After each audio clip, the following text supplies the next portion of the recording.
Back, hear me? Yes. Okay. Thank you for joining the conversation today, and I hope that's ultimately what this turns into. I'm Tony Hannigan, the CEO of CUCS.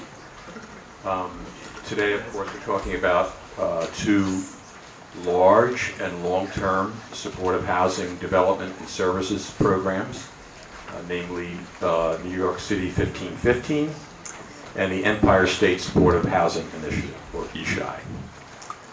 Both of these programs follow in the lineage of New York agreements, the last of which three wound down about 2015.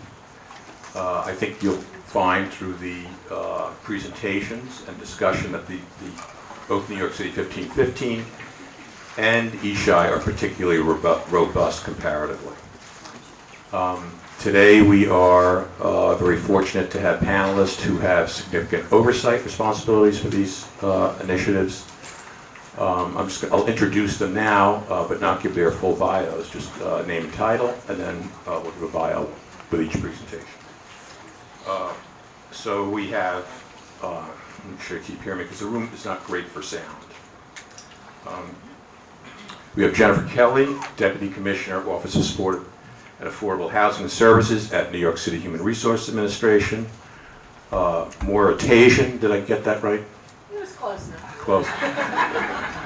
So, several years ago, somebody in the audience said, asking a question, they said to Moira, do you say your name Tashjian?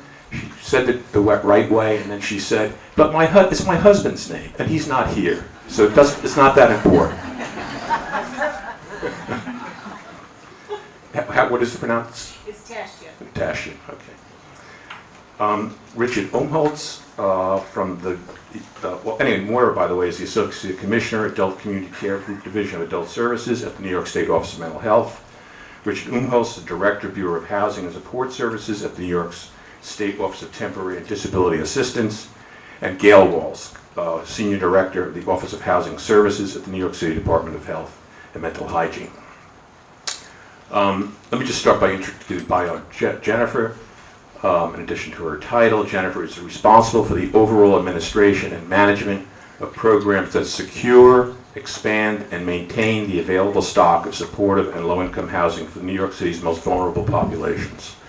Her office coordinates the Mayor's New York City's 1515 Housing Initiative and oversees the referral and placement of households into supportive housing units citywide. I'll also tell you a little bit about Gail because they're doing the presentation together. Gail is a LMSW, and she, of course, is the Senior Director at the DHOMH, and she's a social worker with more than 30 years of experience serving New York's vulnerable communities as an administrator, manager, and direct service provider. And the other thing I could add about Gail and all the people here through direct experience is that they're problem solvers. And so I'm going to, after each presentation, ask for some questions, and you should feel free to, if you are dealing with the program and are having issues, to tell us about it. So why don't we start with Jennifer and Gail? No. Okay, turn on. Yeah. Use this one. Hello? Oh, I'll use this one. Okay. Good afternoon, everybody, and thank you, Tony, for the introduction. It's a pleasure to be here. Thank you for sticking it out late in the day, and it's great to see a full room here as we talk about NYC 1515 and ESSHI. So I'm going to jump right into the 1515 portion, and there we go. So just by way of background on this, many of you may remember that this all started with an announcement in late 2015 from Mayor de Blasio that the city was making a commitment to develop 15,000 units of supportive housing over the next 15 years. Following that, a task force was commissioned that included 28 experts in the field to really, look at how we could form innovative solutions, both for homelessness, but for people that were vulnerable in the community that needed housing. So the task force chairs at the time were Commissioner Steve Banks from HRA, Vicki Bean, who's now Deputy Mayor, as well as Laura Michoud from the network. So it started with 4 work groups that included not-for-profit partners, city agencies, and they were in the following categories: data review and target populations, referral process, service models, and streamlining development. So these were the areas that were the focus of the task force. Many months went by, almost a year actually, before the final report was delivered, and there were 23 very specific recommendations that were delivered. I'm not going to go through all of them, but just to give you some highlights, like I said, just to reframe this and remember how we got where we are, the kind of the major highlights here are that the 1515 would target 3 broad populations: adults, families with children, and young adults. The city also made the decision to follow the definition of chronic homelessness that's used by HUD. For single adults and families with children, the focus was going to be on households where the head of household either has serious mental illness and or substance use disorder. And for the young adults and for the young adult families, there'd be more flexible criteria that didn't include chronic homelessness, but was more reliant on system contacts, ACS, DYCD, and DHS. Another important tenet of this was the separation of the rental subsidy from the service funding. Okay, so for the first time, we decided that we would separate the service dollars from the operating subsidy, and that there would be 2% escalations on the rental subsidy each year. And then finally, that we would use evidence-based and evidence-informed practices and support ongoing staff development. As I said, that's not all 23, but I think those are kind of the highlights of, where we came from and where we got to with the 1515. Uh-oh.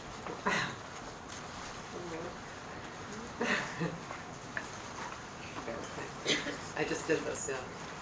What is this? Okay. Oh, will that help? Okay. It just worked.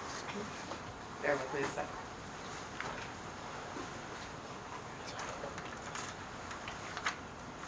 Okay.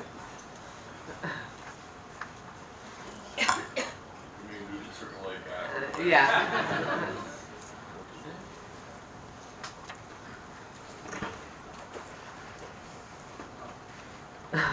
Uh-oh. All right, I can do it manually.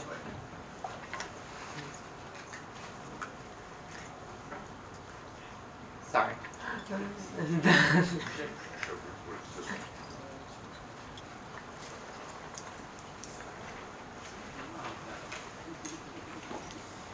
Ah, there we go. Okay. Yeah, you did. It's an example of problem solving on the spot. Press that button. All right. Thank you, Tony, for saving the day. Okay, there we go.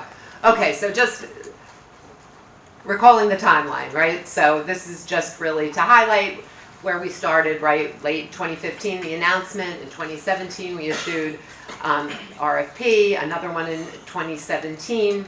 And I think the upshot of this, I'm not going to go through every milestone here, but is basically over the course from 2016 to now, 2019, we've issued 4 RFPs. We've closed 2 RFPs. We had an initial scatter site RFP just to kind of kick things off that we awarded and closed. We also had a young adult family RFP. That was a closed RFP that folks responded to. We're in the process of awarding those contracts right now, so that's closed. And then we have 2 open-ended RFPs that are for congregate housing as well as scatter site housing that remain open and will remain open until all the awards are made. Not again. It's me. I didn't touch it.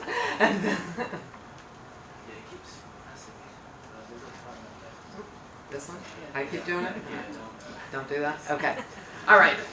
So in terms of implementation, this is where we stand today, right? So units awarded, we've awarded nearly 3,500 units, right? More than 1,000 households have moved in, and we're actively working on rent-ups for additional properties right now. We also have a steady stream of proposals coming in.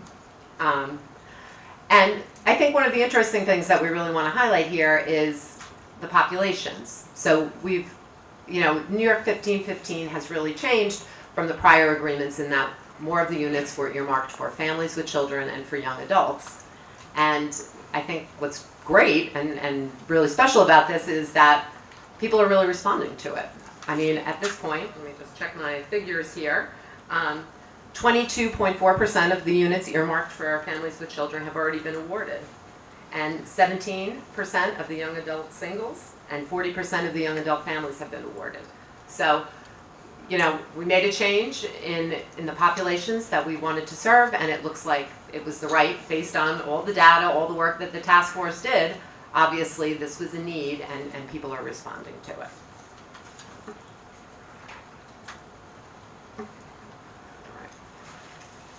So one of the other things that we've done in this, and this was a task force recommendation, was to work on the referral process, right? Everybody has opinions about this, and, noted, that there was room for improvement. So we have tried to do that in this agreement, right? So we are the centralized, we, HRA, are the centralized referral source. But in that, we have still our eligibility unit within HRA that makes the determinations for 1515 via the 2010E, right? So you still submit those the same way that you would for New York, and the determination letters will include the 1515 approvals, the New York approvals, so it's not that you have to submit 3 different applications, it's all there, and then we can go ahead and make referrals for whatever level your clients are approved.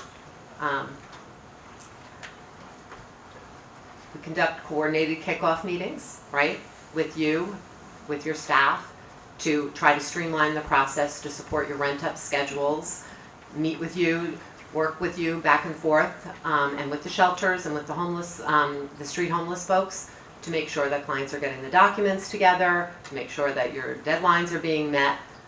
That's our role here, and I hope it's working. All applications are referred electronically, so you get them through the PACS system, and we expedite one-shot deal checks too. So this is something new that we're doing. We're working with clients who have closed PA cases to try to get their PA activated a lot quicker, and also to move them through the move-in funds process a lot faster. I mean, we've made a lot of headway on this in reducing the time that it takes from when somebody is accepted into housing to when they actually get their checks. It's gone from about 45 days to a little over a week. So I think we're making good headway in that area. Always room for improvement, of course, but I definitely think that this is a move in the right direction. Now I will turn it over to my colleague. Good afternoon. So as Jennifer said, this has started with collaboration with the 28 not-for-profit and government agencies that were involved in the task force. And is this on? Can you hear me? And it's continued to be a great collaboration, both with not-for-profit providers, between HRA, DOHMH, HPD, OMH. We have, throughout 2.5 years, which, as Tony said, I've been doing this a long time, this has been extremely quick to have 1515, both scattered and congregate, programs are open. So there's been a lot that's already been awarded. There are open programs. In 2.5 years in government time, I feel like that's super quick. And what we began with, which was the task force on the models committee, which, Tony, if I remember, I think you were the chair. One of the things that I remember being so satisfied with was don't throw out the baby with the bathwater. New York 3 services are good. What do we need to do to make them better? What do we need to do to make sure that now that we've learned so much over 30 years of having supportive housing in New York City, how do we continue growing on what we have? And that's really what we've done in New York 1515, and for those of you who are running 1515 programs and New York 1 programs, or prior to New York 1 programs up and open, all programs are coming to the same level of foundation of services. And that's really where we want to go. So when we say evidence-based, in your 1515 contracts, it has all of these listed. It doesn't have all these listed. It says you must have used evidence-based practices. That's not new. If you were running a New York 1 or New York 2 or New York 3, you were trying to use evidence-based practices, but the funding was harder to do to maintain that because the operations and the services were not discrete. And as Jennifer said, in New York, in 1515, we have separated that out. We have made it discrete. You have a staffing pattern that can change. It's one case manager for 15 of your tenants. So that allows your case manager to have the time to be trained. That allows your case manager to have the time to utilize what they know. That hopefully is going to help you maintain your staff. Because that's one of the issues. Staff being able who do a great job will get very tired. Who aren't able to manage a 1 to 30 case management ratio. Not because they're not great, but simply because it becomes too much. In 1515, you're not going to be taking your service dollars and using them for the operations costs. The operations costs are discrete. That is where you have the evidence-based practices that you can keep to. So you can keep people trained. You can ensure that people have the supervision. Please. So, because the next piece that we said, I'm sorry, well I really want to go to the next one, which is staffing, I think, yeah. And then we'll go back. So the next piece that we said is, if we're going to have a 1 to 15 case ratio, what else do you need to maintain your staff? Well, we need to make sure you're having supervision. It is a foundation of ensuring that your tenants get the best services. The whole goal, and when we think about what we've learned in supportive housing over the last 30 years, is that people develop lives. And your case managers are helping people when they're stable and when they're not. And what your case managers have to be able to do is get the support, which is the supervision. So you must have weekly supervision. You must have supervisors who are professionals. Those are because we were able to separate the funding, because 1515 is a different funding level than some of your older programs, you're able to get staff with those skills, with that training. And that's really where it's so important. And that's where 1515 has built on New York 3, on how much we saw the trends of vacancies and staffing because of the issues. So the 1 to 15, the having the discrete operations and service funding, and that is whether you're a scattered site or a congregate program, it's discrete funding. And in congregate, it's easier. You're procured through HRA, you have a contract with DOHMH, and you have an operations contract through the rental assistance agreement through HPD. So if you have a contract with DOHMH for a congregate building, it is services. Much more discrete than it was before. And if we can just, thank you. So, and the other thing what this new, I don't want to say new model because it's not a new model. It's an enhancement on what we were already doing, is that you're going to be able to have the resources to do that intensive services that is needed when somebody's moved in. So as we mentioned, we have programs that have opened and have moved people in 3 to 6 months. People need a lot of services during those 3 to 6 months. What we have at DOHMH standards are the minimum. A program that meets our standards is only doing the minimum. With 1515, we are able to expect during the first year that somebody moves in, while they're trying to get adapted to the neighborhood, adapted to living in their own apartment, learning the skills of budgeting, how do you make your money get through month to month. All that can happen because you have the staffing that can maintain those intensive services. So the engagement there's an expectation that you are going to see people as much as needed during that first year or longer, and when people are at a point where they're having a less stable time in their life. That's when you're going to have those services. The new populations that Jennifer mentioned. So we have adult families.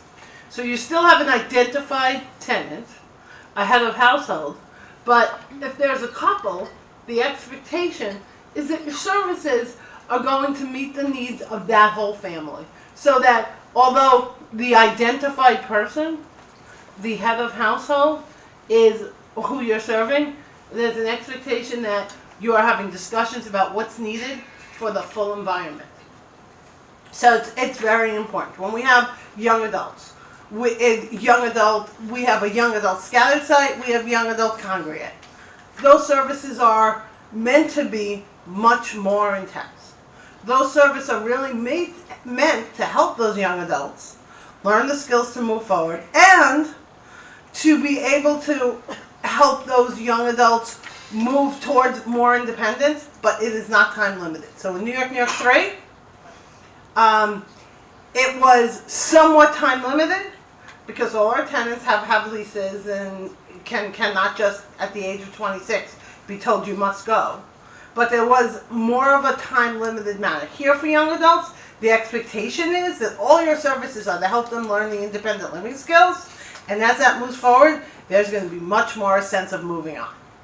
And so that your young adult programs are going to hopefully find those tenants who are able to develop the abilities to not need supportive services, or move those tenants who will continue to need it for the long term into the appropriate supportive services within what's now a really large consortium of services.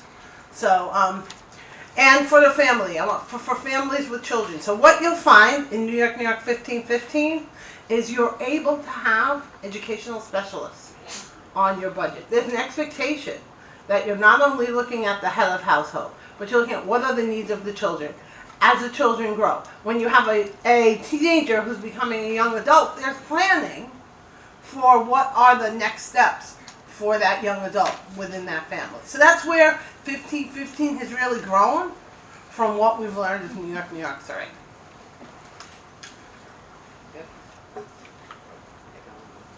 Oh, do I have one more? I think you're good. I think we're back to Jennifer. We're back to me just for a moment. So this, I think most of you have seen before. This is the congregate development process, right? So just want to highlight number 2 there. Basically, first you find a site, right? Kind of obvious. And then secondly, once you find the site, you want to make sure that you're applying for your service award, okay? Because you're going to want to start that about 12 months before you're closing, okay? And then you proceed from there. And that award is good for 2 years to finalize, get site control, all of that. So as I said, most of you have seen this before. I'm not going to go through the whole process, but just want to point that out again. It's very important, get the service awards in early, or get the service applications in early so that we can give you awards, okay? So thank you, Jennifer and Gail. I think maybe the best thing to do is to finish the presentations, and then we'll go into discussion. And for people in the back, if you can't, at any point you can't hear, just raise your hand, and we'll know what that means. And also, there are some seats up front, if you'd like to come up, feel free to do that too. So let me give more complete information about Moira. Her responsibilities include policy, planning, and operational responsibility for adult mental health services in 57 counties and New York City. You don't sleep, Moira. Recent focus has been on Residential Health Homes Act, PROS, and the chair of the Governor's Empire State Supportive Housing Initiative. Moira's been with OMH since 2001. Prior positions include the Director of Housing Development and Support, Director of Care Coordination, and Director of Assisted Outpatient Treatment. Before joining OMH, she worked in public service on both on the not-for-profit and local government level. Moira, it's all yours. Thanks, and again, thank you for having us here, although I feel like I'm in a little bit of an airplane mode here. So I also can't stand using PowerPoint, so I'm sorry if there's not going to be as much. I really, however, liked your PowerPoint, but we're talking again. So As with the city, in 2015, the governor asked us to do something that was unprecedented. Bring together eight state agencies, 7 at the time, 8 state agencies to the table to put together a housing plan to serve individuals across many populations, 9 populations of individuals who are also homeless, to create a service system that was attached to capital to build homes for individuals. And I say homes because that's the word I like to use, because these folks are going home. We're building them a house, and they're going to be able to have their own home. So those state agencies are OASIS, OMH, Department of Health, the AIDS Institute, Office of Children and Family Services, Office of Temporary Disability Assistance, OPWDD, I said that weird, OPWDD, and Capital Agency HCR. So we come together as a work group on a weekly basis to discuss not only the development of an RFP, but also how that RFP is really implemented. What are the projects that are going to come out of that, and where are they located? One of the differences with us is that we have it's a statewide initiative. So we're working here in New York City, but we're also working in St. Lawrence County and Erie County. We're working all over the state on the southern tier and in the North Country. So we have a wide variety of cultural differences throughout the communities and what their needs and the characters of their counties are. We've been doing this now for 3 years, and we're at about 2,800 units. This year we also rolled out 2 separate scattered site RFPs for 500 units in total, 250 for homeless scattered site for individuals with a serious mental illness, and 250 for individuals who have a serious mental illness coming out of prison. We really have to, we have been really taking a focus as to what are the populations that are being served and where. You know, we know it's not necessarily sexy to have SMI or SUD as your population as a developer, because it's harder to get your zoning passed, it's harder to get your approvals. So we were seeing a decrease actually in the amount of projects for SMI. So we said, okay, we have to do something in the midst of that. So we did roll that out. We had takers on all of the 250 scattered site for SMI, and we still have about 100 and 110 folks for forensic. And we're meeting with our forensic providers to say, you know, why didn't you respond to that? What is the need? What is the difference? So we'll be working with that and reissuing that RFP. And probably people are wondering, where's this year's RFP? We are working on that. You know, we've spent a lot of time taking a look at and analyzing data and hearing people's feedback. So that will be out shortly. It absolutely will be out shortly. I think I want to talk about also, and then I'll certainly turn it to Rick here so I don't over-talk here, is here in New York we've been partnering with and gladly partnering with our city partners, both at HPD and at HRA. There's so many H's in our world. HRA. And working with the referral process. You know, there's an existing referral process here in New York City. So how do we embed the state referrals into the existing process? So as I said, we're working very closely to make that happen. Also with HPD, you know, we have the same goal. That goal is to find housing for individuals, give them a home for those folks who don't have one. But how do we get there? And we need everybody's resources to do that. So we are working very closely, learning and understanding the challenges that both the city and the state have.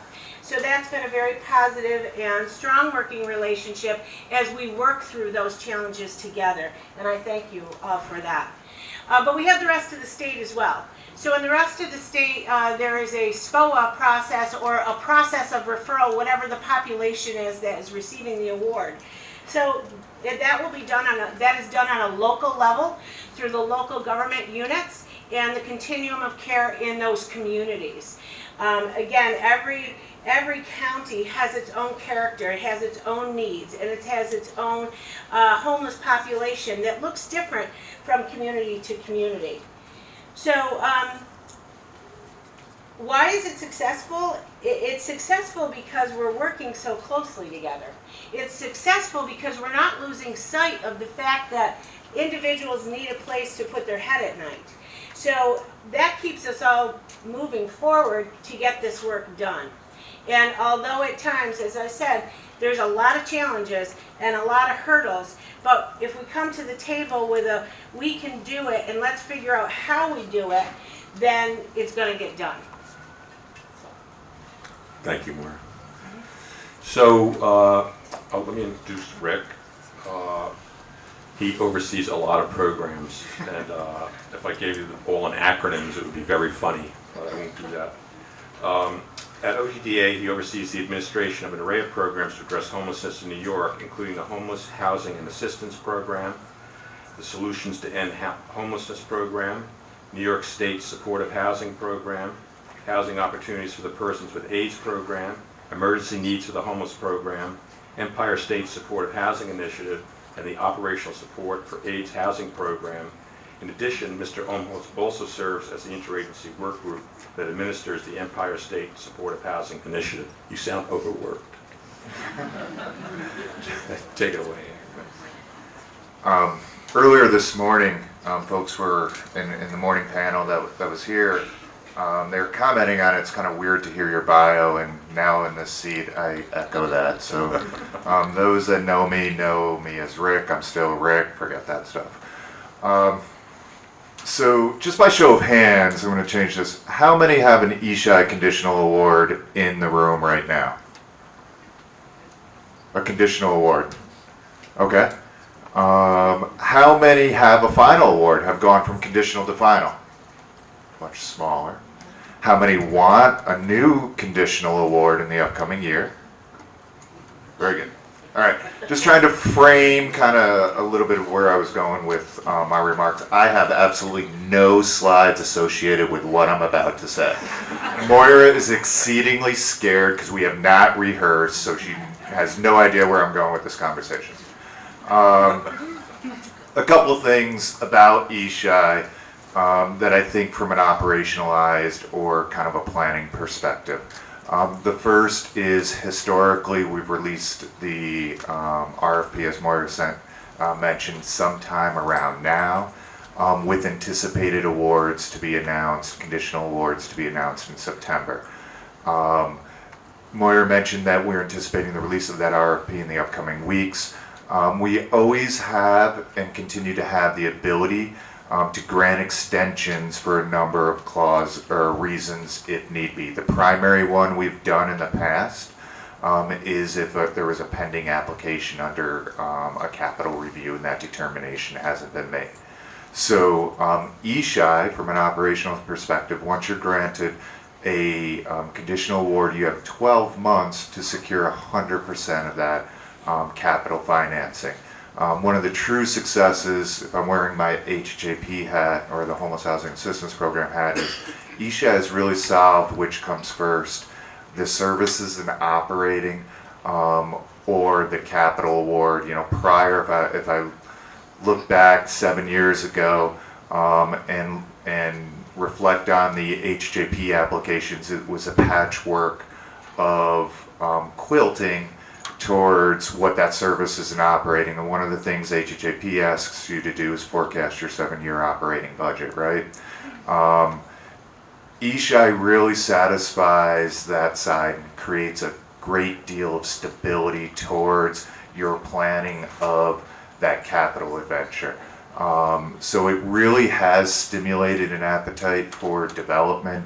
It's created a stability towards when we're looking at capital financing, not only us, but also with HCR. And the way ESSHI works is you have 12 months to kind of secure all of that. You can ask for an extension, and they've been granted for a number of different reasons, primarily because you have a pending application. So that's first and foremost. How do you move your conditional award to a final award, and what does that look like? So once you receive a conditional award, that letter identifies your state contracting agency. So as Moira mentioned, we work with 9 different state agencies, 8 contracting agency that a conditional award will identify who it is. Usually there's a kickoff meeting welcoming everybody to the next round of ESSHI in one form or another. And then as you move your project towards trying to secure 100% of financing, keeping that state agency in the loop of where you are in the development of your project, meaning the financing of that, is advantageous, because at some point that state representative brings your project back to that very ESSHI work group that meets every Tuesday and presents your project, identifies the units, the target population, the amount of the award, the financing that's involved, and the anticipated start date. So at that meeting, it is confirmed or affirmed and moves to the final award. That final award is also issued by OMH, Moira, announcing it, and I think we still identify and confirm the number of units that are going to be in that project. Everybody, and we've worked a lot with the investment community as well. The way ESSHI operates is it's for a 5-year renewable term.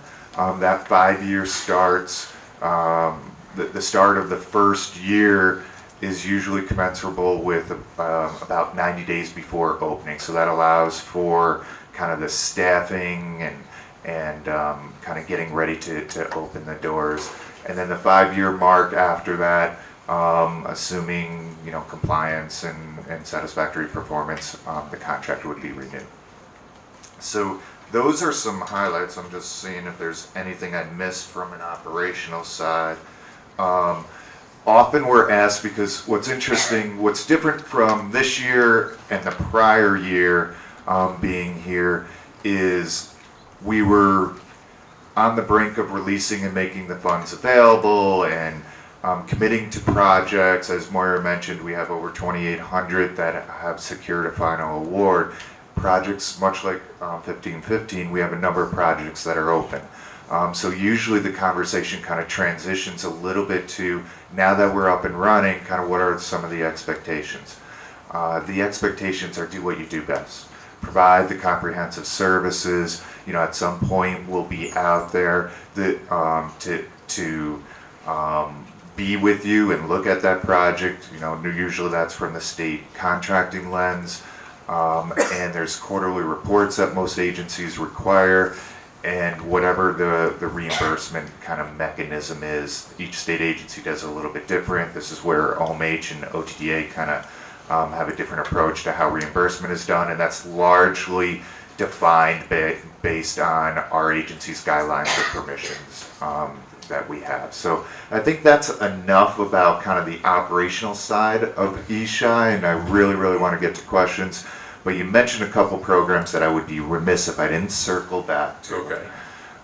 First is more? there is other funding opportunities. Anybody who is a solutions to end homelessness program provider, STEP provider, raise your hand proud if you're in. What's due tomorrow? What did I spoil last night? So there's a funding opportunity also with our office. It's due tomorrow. My apologies off the heels of this. We didn't dictate necessarily that timing. So that is due tomorrow. Second kind of shameless announcement is what also was opened up this past week and is we start accepting July 10th is our HHAP, our capital finance, our $64 million program. It is up. It's on our website. I think it went out on or about last Wednesday, whatever last Wednesday was. We'll start accepting applications on July 10th for our capital program. And for those that were in the room with the commissioners, our commissioner made an announcement that the night shift providers are a New York State supportive housing program. The predecessor from an OTDA perspective pre-ESSHI that a lot of our older supportive housing stock depends on. We announced today that in your upcoming round that we're adjusting and increasing the rates of our night shift program. So we're excited for that. That response there. Thank you, Rick. I know. Okay, thank you. So we want to emphasize your questions.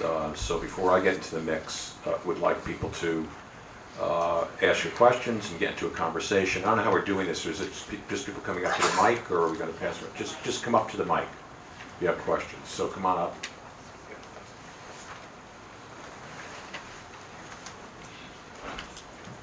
Okay.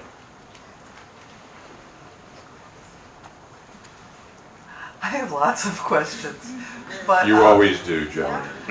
so They're good. yes. So I'm wondering if you're going to try to salvage the New York threes, and I'm saying it because we don't want to see a loss as we see a gain.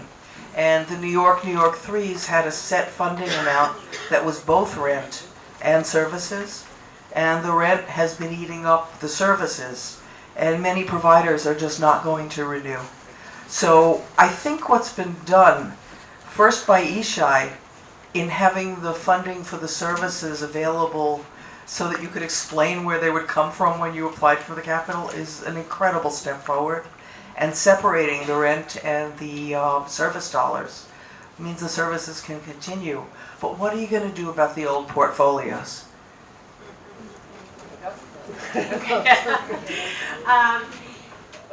Right now, we're hearing what people are saying, and we are currently in conversation with our partners in the city. I say we, the Office of Mental Health and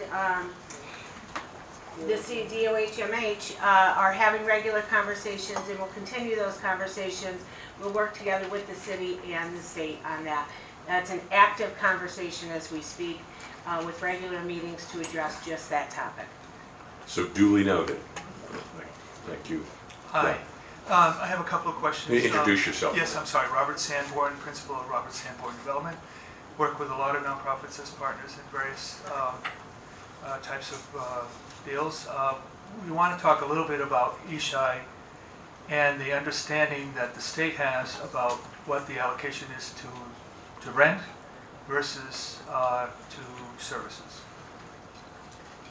So what we have put in the RFP and what we have been in conversation with HCR about, and is anyone from HCR here? Is it Sean here? I don't know earlier. Okay. Is that our expectation, because we know that individuals are serving folks at about a 19% AMI. That's what our individuals are that we serve. However, we're looking at a 50 to 60% AMI. Now, there's been questions about, well, it's actually fair market. Remember, we have a statewide initiative, so fair market in St. Lawrence County is dramatically different than, say, fair market in New York City. So with an HCR project, it should be about 50% AMI. One of the fears was, is that enough money? Okay, and we were told it really isn't. So we worked specifically with the projects in New York City are able to have Section 8. Nowhere else in the state is allowed to have Section 8 with their project. So I don't know if that answers your question or not, but that is what our target is. If I could just add to that, in terms of the evaluation process under ESSHI, based on the target population, there's a number of different kind of state reviewers that are assigned to that. And if you look at the ESSHI application, the readiness of the project is not necessarily emphasized. The capital financing behind it is not really emphasized.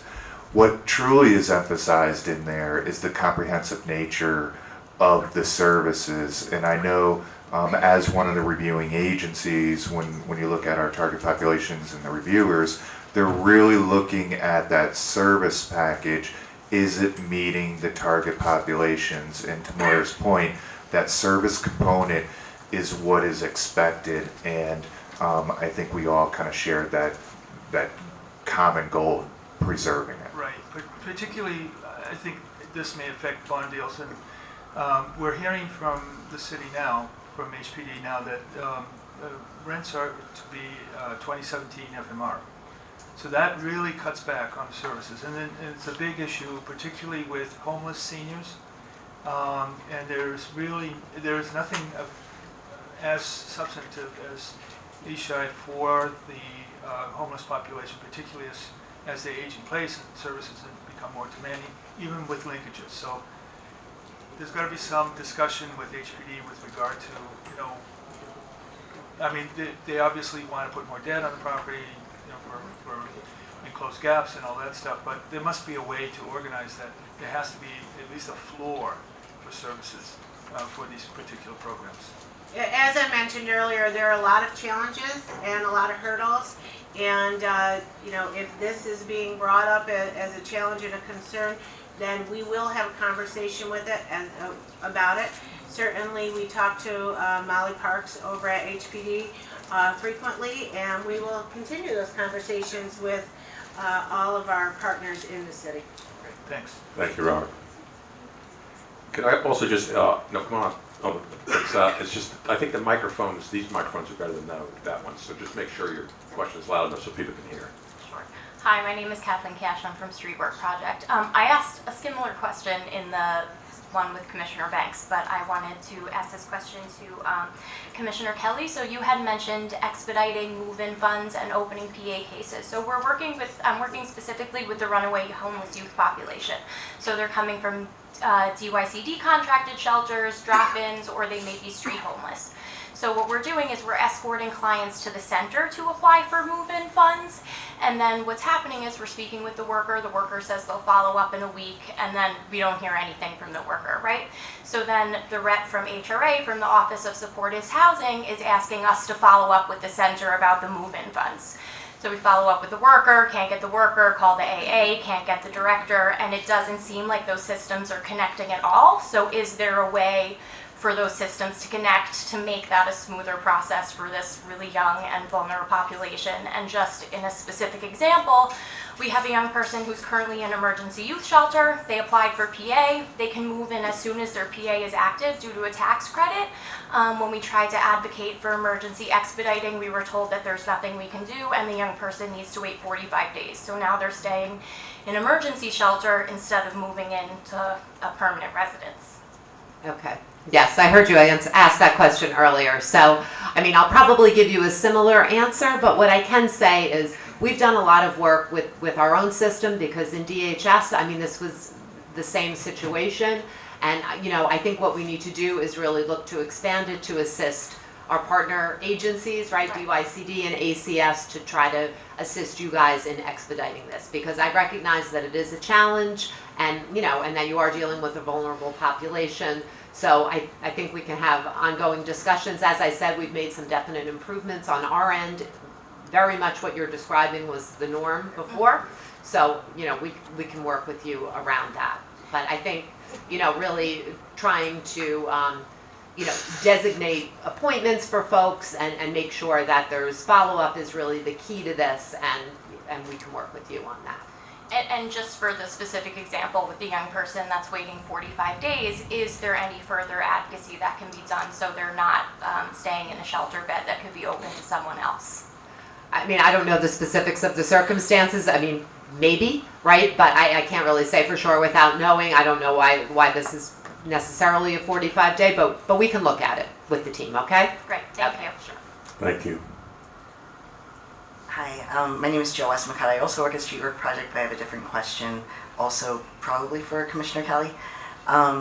In many years of working to move young adults into supportive housing, I've never really understood the purpose of the interview step, especially because in working with hundreds of young adults, it seems like interviewing is a specific skill that doesn't necessarily bear out what kind of tenant someone's going to be. So I've had clients who have trouble speaking to strangers who do not interview well, but would be wonderful tenants. And I've also had clients who are incredibly charming and can charm their way through any interview, but that doesn't bear on their, so it just not really understanding. I've met some of those.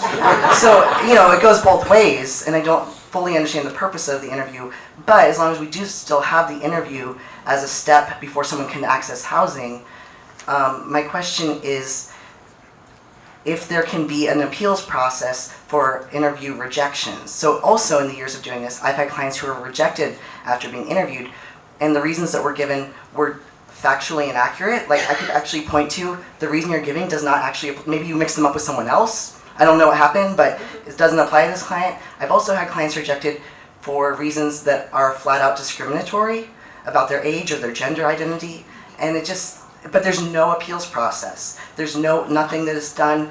It's just any reason why the provider rejects somebody, or the catch-all, they need a higher level of care, even after your reviewers have determined the level of care that they do need. It just seems like, can there be an appeals process? Most services through HRA, if someone is denied access, there's a due process step. Okay. So I'm going to turn this to Gail in a second because I think she has something to say about this. But what I will say is I think for the 1515, we have really worked very closely with DOHMH to really try to minimize the number of rejections. And I won't say any more. Go ahead, Gail. Okay, so I think it's a great question. Why is there an interview? And it's meant to be an assessment. Providers are trying to set up a community that's going to work within that project. And so for every empty unit, a provider can interview 3 tenants. And the goal is that the tenant wants to be there, and that also that they are going to be able to participate in the community.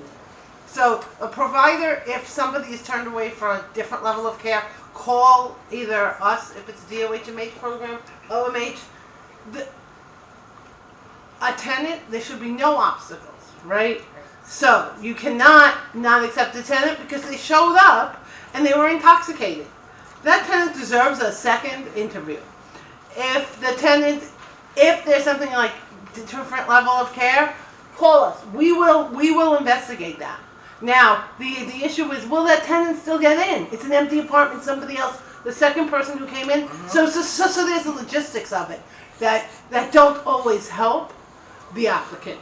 Because it could be that somebody was rejected and will still end up not getting that apartment even once we look into it because somebody else was accepted in the interim and we're trying to move people in as quickly as possible. So it's really important to keep those two things in mind. But if somebody is rejected for something that's incorrect, for a reason that they have some kind of challenge that the program doesn't think they can handle, those are not reasons that are acceptable to OMH, DOHMH, and bring that to us and we will investigate that.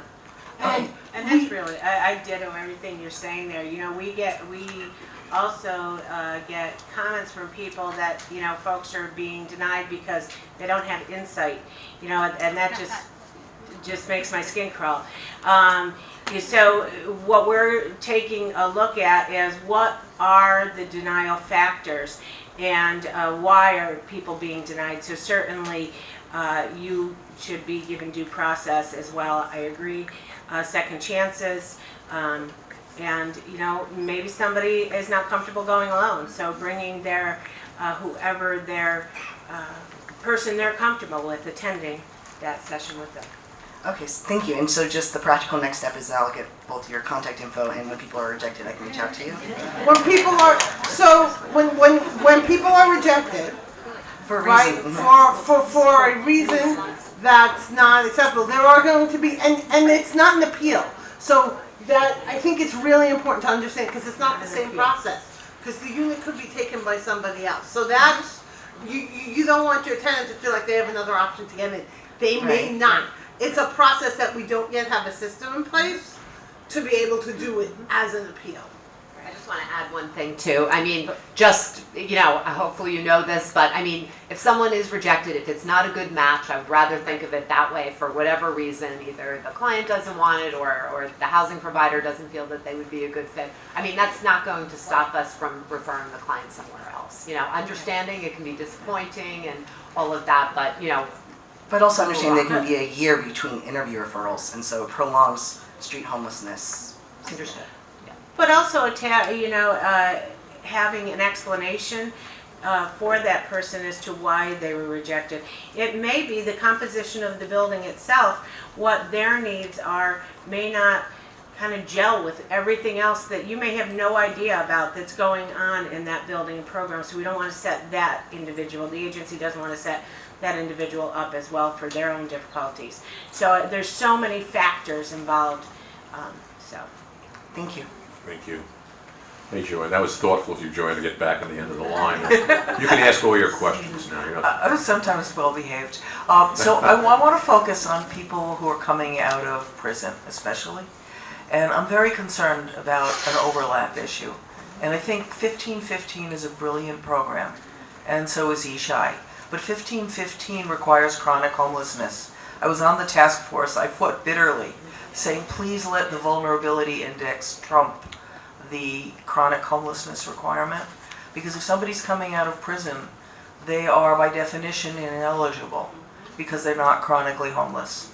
And for the population that Gail's GISH program serves, the people who are the highest users of the shelter and the jail systems, only 10% of them are chronically homeless because they spend so much time in jail that they never accrue the time. So some of the most vulnerable people are precluded from 1515.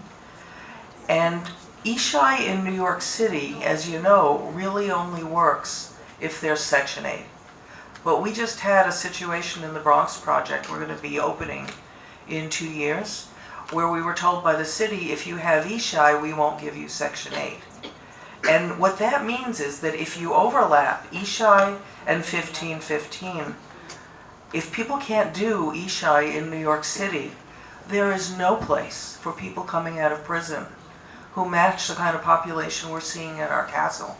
People who've done 30, 40, 50 years, people who are seniors, people who have mental health issues, people who have cancer, people who are as vulnerable as you can ever ask because they can't go to 1515.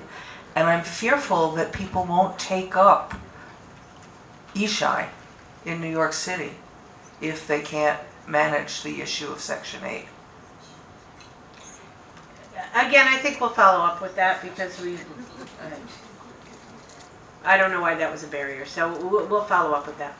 Thank you. And I want to address, because you've given me a great opportunity to speak a bit to JISH. And so JISH is a Justice Involved Supportive Housing Program, and there is a new concept paper up, which hopefully everybody has seen. So we are looking forward to putting out an RFP for JISH now does scattered site housing for frequent cyclers through jail and shelter. And so we are looking to be able to broaden that, to add a congregate piece to that, and add more scattered site beds. So that concept paper is up. If you go to the DOHMH website, the business tab, you can see the concept paper. We're having a meeting next Thursday at DOHMH. If you've received the through our ACO, you should have received something. Please RSVP. Come to the meeting, and there will be an RFP up where we're trying to move this on very soon. JISH has been found to be able to, so what's different between JISH and 1515 and other supportive housing is we're not going through the 2010 application. It is people who have been identified via a data match as frequent cyclers, and then those persons are found and are immediately, if self-report having an SUD or an SMI or an MI, not an SMI, then that person is offered housing. And it's a wonderful program, and we're running some of your beds, but nobody coming out of prison is eligible. Yes. The one thing I do want to mention in terms of, I'm aware of at least one project, in terms of 1515 and ESSHI, we have seen projects that have both subsidies not stacked on top of each other, but in the same building. So there's, X amount of ESSHI units, X amount of 1515 units, and it's encompassed in one building. Please introduce yourself. Yeah, hi, I'm Paul Woody from Project Renewal. This is for Rick and Moira. In your upcoming ESSHI RFP, how are you guys thinking about senior populations? in that RFP? Have you given it any thought? You'll find out very soon. Is that the answer? That's the answer. Okay. We're still working on the RFP. Okay. So for us to say anything right now specific to what our final product would be premature and unfair because we could change it in a week. So in all seriousness, stay tuned. Note that we are taking into consideration many things that have been brought to our attention from the whole perspective of need. Okay? Okay, thanks. Hi, I'm Jeff Chu. I also work with Robert Sanborn, and I have a question for Moira and possibly Rick. So the HHAP application is out, and ESSHI is coming. If we are applying with a SARA project in the city, and I heard, Moira, I heard you say that the answer to the amount of rent subsidy coming from ESSHI would be to use Section 8s. So if we do that, at what level do we underwrite the service portion of ESSHI to? Would it be to what's left after 50% AMI rent? Yeah, it's based on the need of the, the individual in the program. You can ask for up to $25,000 for the entire project. And I'll be honest, not everybody asks for $25,000. Right. And, for me, that's been quite impressive because people have really said, okay, what do we really need? And not taking, okay, I want the $25,000 and backing into it. In the city here, let's face it, I can't say everybody. Mostly everyone asks for $25,000, but not everybody. And that depends on the population that they're serving, really. So based on the population need, knowing what you have for the property piece of that, then you go from there. We will not predetermine what you should ask for. Okay. No, that's a good answer. Thank you. Thank you, Jim. Other questions that people have? Okay. So I have a few. So the program's been both programs have been up and running for a few years now, and it's like, for instance, Moira, we talked about you go up to $25,000, and not everybody does that. Can you give us, first starting with our state partners, a peek inside the process, the review process? Like, where does the applications go? Who reviews them? Sure, you want to? Yeah. Do you want to? So everybody knows the applications are submitted through the grants gateway system, which lends itself to the advantage that I'm going to share. So in our current process of reviews, when the applications come in, they are reviewed for the threshold determination. Usually it's just, is it an ineligible applicant and does it meet our core requirements set forth in the RFP. After that, applications are assigned to 3 reviewers, with one being, and if you have multiple populations, it would be all 3, but the teams are led by the target population. So if it's a chronically homeless family or individual, target population, OTDA would be one of the reviewers, as well as accompanied by 2 other reviewers not within our state agency. So minimally it's a 3 state agency reviewer with the involved target populations that are being applied for.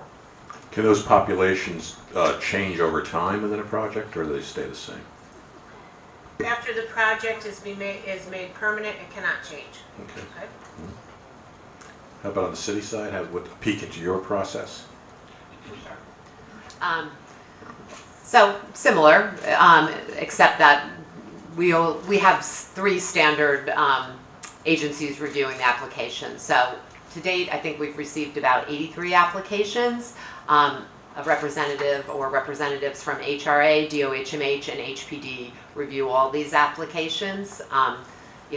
HRA oversees kind of and administers this process.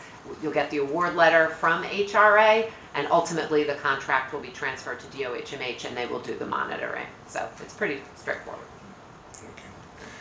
And if I could just circle Sure. back on Moira's answer, you asked if whether or not the units could change over time and that sort of stuff. It's one of the moments that we'd like to pause and kind of reflect on to make sure that applicants are being mindful of that notion and that they're intentful with their applications to us. So, you know, we've seen projects that, you know, kind of had a sprinkling of a variety of different populations, and then as you move to final award, there's maybe some modifications requested and that sort of stuff. So we encourage applicants to really think through their target populations and who they're going to be served in the project. And also now that it's been going for 3 years, sort of proudest moments. What are you particularly proud of in terms of milestones on the state side, on the city side? I think there's been so many milestones. First of all, just from the very beginning, having and maintaining the effort of this interagency work group that I said really was unprecedented, because coming to the table, we all have very different, even language within our own agencies. Oh, what is the definition of, you know, scattered site? I mean, so learning it and moving forward. But then also, I think, you know, when we all started this, there was a lot of, I'm just going to be real honest here, there was a lot of fear that the city and state couldn't or wouldn't work together. And I think we've really dispelled that fear. And we worked really hard to say, no, we do all have the same mission in mind. And whether it be through DHS, DOHMH, HRA, whatever the system is that we're working with, really having sometimes hard conversations, but committed to, you know, dispelling that myth that we wouldn't, couldn't, and shouldn't work together. And if I could just add, you know, I think from a milestone lens, where we are today is vastly different than where we were 2 years ago in terms of the market's comfortability. When we were down here 2 years ago, or even just talking about the Empire State Supportive Housing Initiative, the investment community, kind of the confidence in ESSHI was an ongoing dialogue. You fast forward to where we are today, I think there's a working knowledge, there's an assumption around ESSHI, and comfortability with it being here. And I think that's a huge milestone when we talk about development and the financing package associated with it. And on the city side, I think it's very much the same, the collaboration. So how much we've collaborated, and it goes back to the time. So in 2.5 years, we're 23% awarded. We have more than 1,000. We have more than 1,000 people in housing. That is huge, and the services are really being provided at quality level, and we believe are moving up every day. And I would just add too, I mean, our work with the state has been great, and you know, we've worked with Moira and her team on filling ESSHI units. I mean, we've placed, I don't even know how many now, over 100, I think, homeless people in New York City into ESSHI units, and it continues. We're working on eligibility together, and you know, I think it's going to be a great partnership over the years. Okay. We talked about, Gail talked a lot about services, and mentioned that I was the chair of the services model committee in the mayor's task force, and we had some really great discussions. One of the things that came out of that was the need and use of evidence-based practices on the 1515 side. And and I'm going to ask Gail to just talk a little bit about you know, why that happened and you know, how you're going to monitor that. But in a nutshell, just so you know, we're all on the same page. Evidence-based practices, a term that's sometimes used to describe them is science to service. And so there's been some clinical trials and evidence that the particular intervention works. And so, if you want to talk a little bit about that, because it is a significant change from any of the New York programs, which did not have the requirement for evidence-based practices. Right. So why it happened is because in many programs, there was a use of evidence-based practices. So where there was funding, where it was available, people were motivational interviewing, people were getting trained. But people weren't able to keep up that practice. People were using harm reduction models, people are using wellness management, people are using person-centered planning, but people weren't able, but programs weren't able to keep it up because of the various resource needs. So we learned from that, we put it in place here, we're going to monitor it in the way we monitor everything, which is really through our site visits and through our program standards and our program audits. Okay, thank you. And then another difference with 1515 now is that we've included families, adult families, as we call them. Maybe we should just describe what that is, and then how the services are different for them, if at all, and what the model is for that. So the adult families are what HRA calls the 1+1? No, we call them adult families. Sorry. So those are couples or an adult with an adult child. And so the goal is to be able to provide services for people as their lives move forward. And singles become adult families. Families become singles. And so our goal is really, when you're looking at the services, not only to serve the identified head of household, but to ensure that in service planning, the thoughts are, what are the needs of everybody in that household? So is everybody in that household getting the plan that they need to be able to move forward in their life and have a fully recovered life? And I'm sorry, when we're talking about evidence-based practices, I missed one of the primary things, which is recovery. So everybody, all of your tenants are persons who are there because they have special needs. And the goal is that they have the opportunities to develop a full life, whatever that means to them, and that they're aware of all the opportunities that, because they were living hand to mouth for so much of their life, they never had a sense of. So our goal is that they are going to live healthy lives. So one of the things at DOHMH is very important is that people are able to know what is your blood pressure number. Our residents are not really, when they're first moving in, focusing on primary care, on what are the health prevention tests that they need to get. What do you need to know to develop a healthy life? Once you're stable in housing, that's the next piece that you're doing. You're thinking about, does everybody know what their blood pressure is and what it means? And so how do we move families forward to a healthy life, to being able to manage both their physical health and their mental health with services, and with services off-site when needed?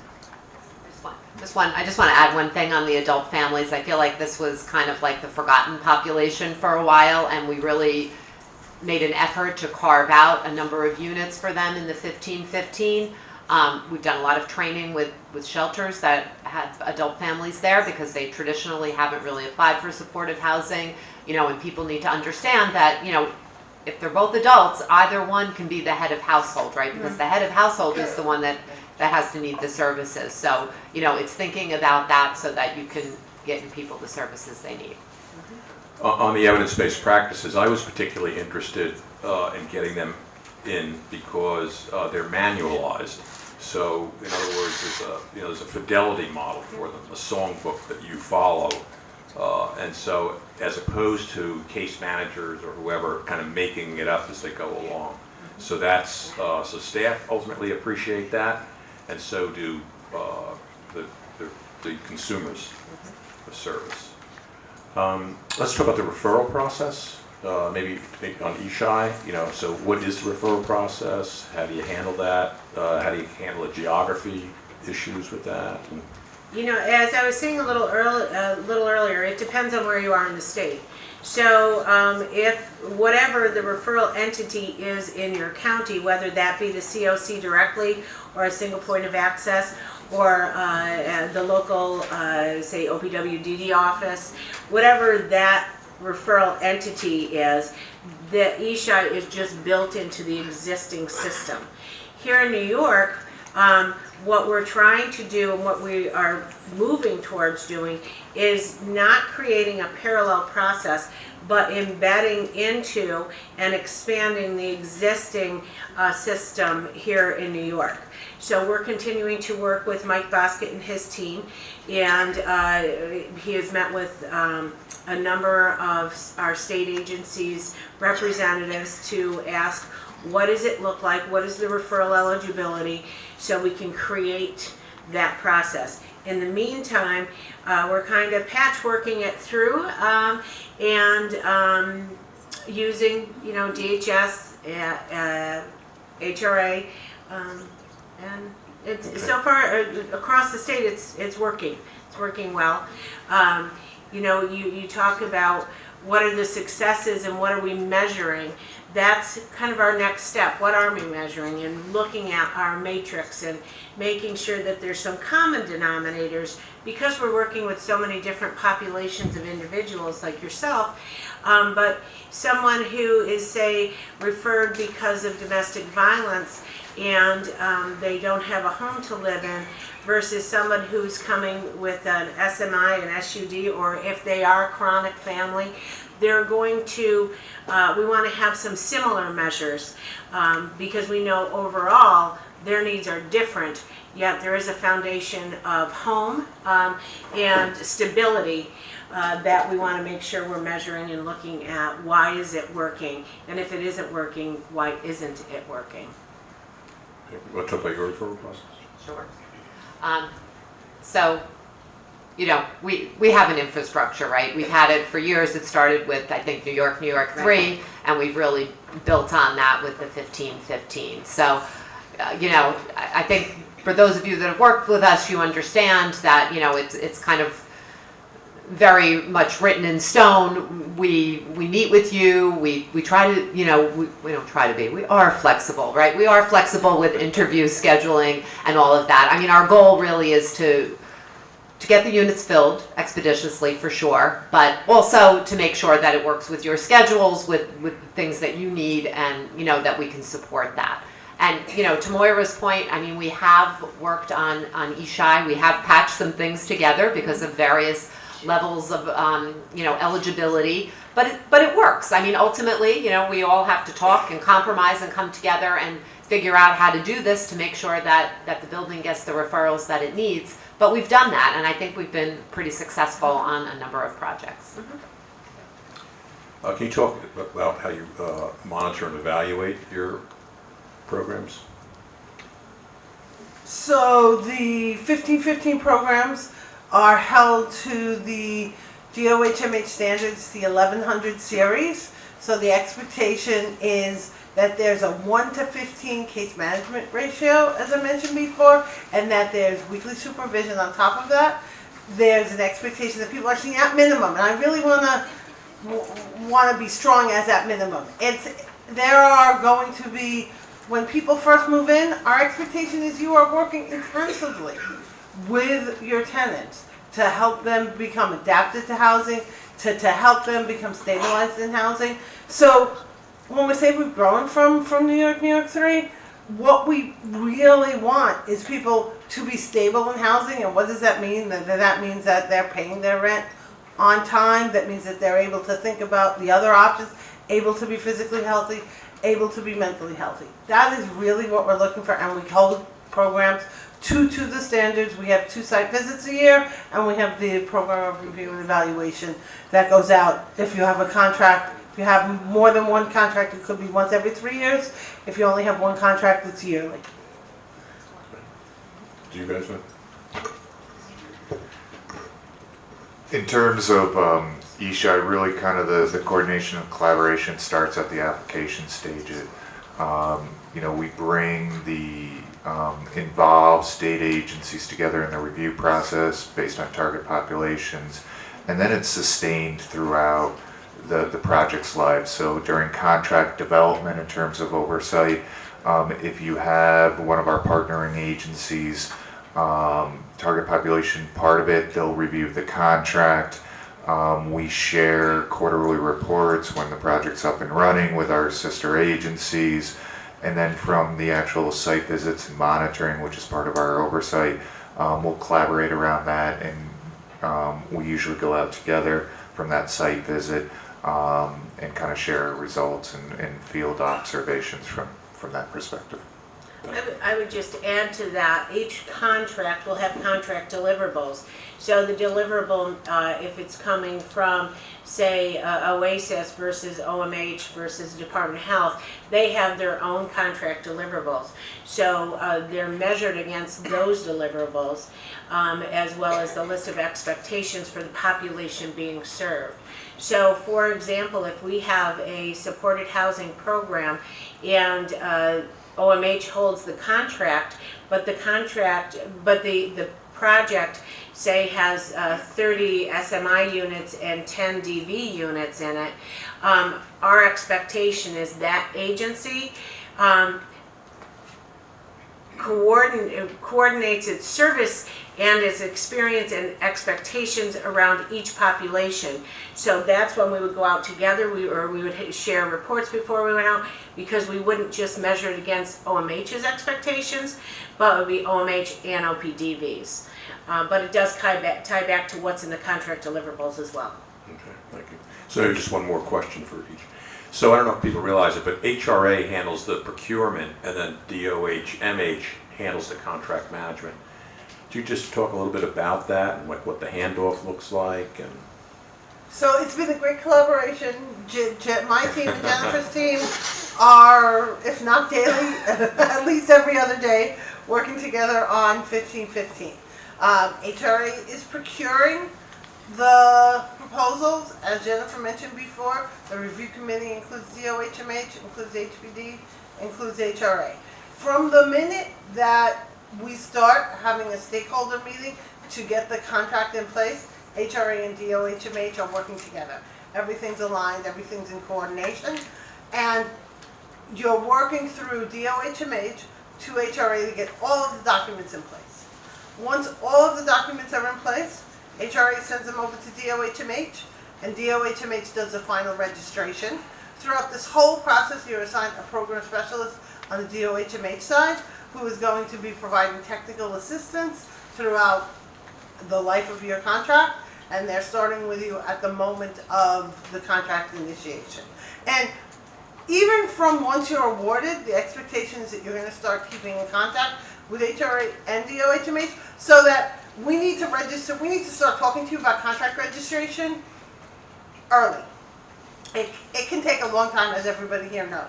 And we want you to have your contracts in place by the time you're ready to start getting furniture in your building, moving people in. We want that time to work. So we want you to keep us posted, not only on when you're about to top off your building, but way before that, so that we can start all the work together, everything together. And it really is a coordination. But once you're registered, DOH-MH is doing all the technical assistance, all of the oversight, and we're staying in contact with HRA. As I say, we're very much a team.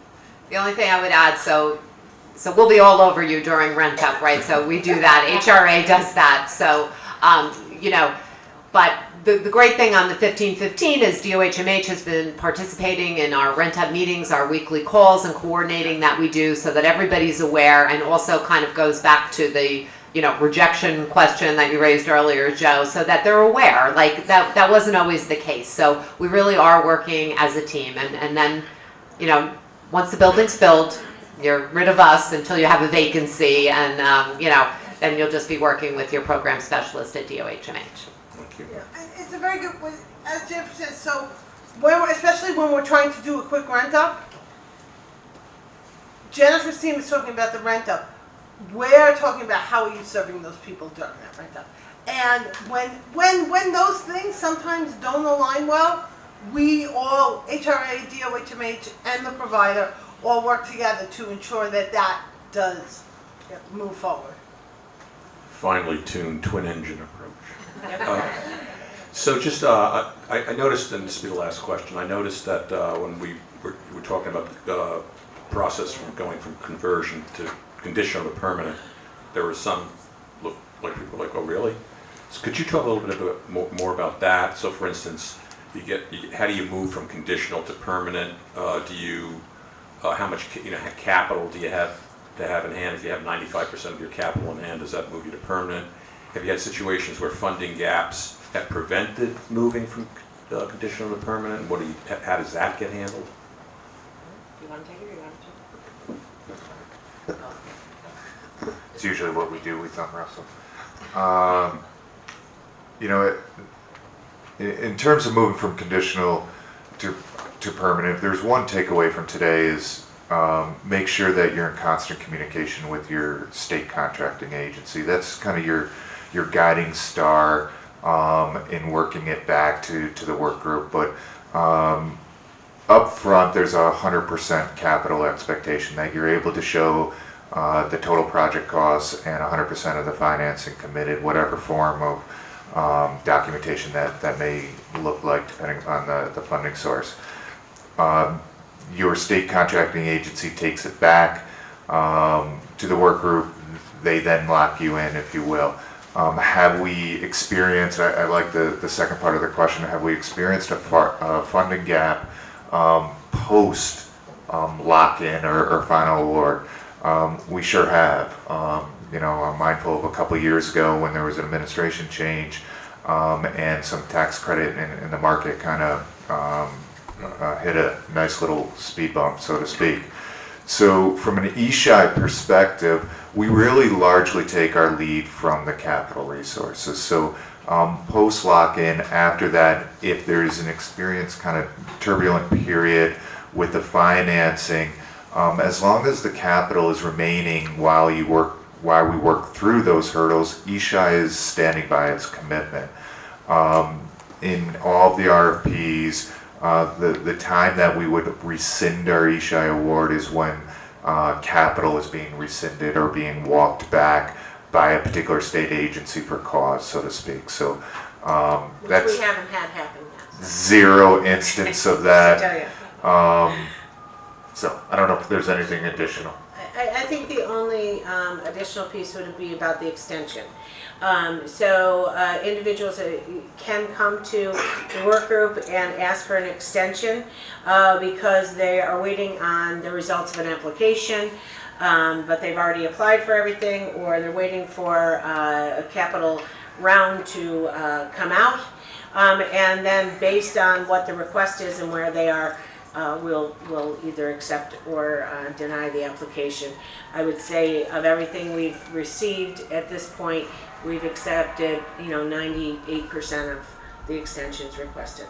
The one advantage of reapplying, kind of the counter to that, is it also allows an entity to kind of true up that picture. So sometimes you apply for ESSHI kind of based on a concept, and as you move further along in your capital picture, maybe you're only 30% capital financed or 80%, or you're getting 90%. The project looks a little bit different than how it initially presented in the previous round. So applying again in a subsequent round allows you to true up that picture, whether it's target population, maybe it's the per unit rate that you applied for. You need to kind of revisit it. So it allows it to, when you move to final, be truer to what the project needs are too. So there's a clear advantage of reapplying too. Thank you. So at this point, we're standing between you and the happy hour, and that's not necessarily not a good place to be. So assuming that there are no other questions or parting shots, why don't we give the panelists a round of applause.